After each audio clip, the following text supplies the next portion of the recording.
এবার কার টাকায় ঈদের শপিং হচ্ছে? আব্বু 25-30। 25-30। বাজেট নেই, যা পছন্দ হয় কিনে ফেলি। এবারের ঈদ শপিং এর বাজেট কত? তাও 10-8-9। কার টাকায় এবার ঈদের শপিং হচ্ছে? আব্বু আপনার?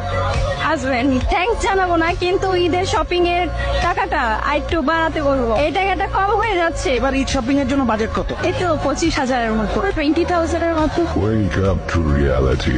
বাচ্চাদের সুখটা দেখতে ভালো মতন। উনি হলো স্বরাষ্ট্রমন্ত্রী। আচ্ছা, ওনার জন্য বাজেটটা বরাবরই ভিন্ন। নিজের জন্য 0 টাকা। নিজের জন্য তো সামান্য, গরুটাই পরিবারের জন্য। নিজের জন্য এখনো কিছুই করা হয়নি। ঈদের জন্য নিজের শপিং বাজেট এখনো করা হয়নি।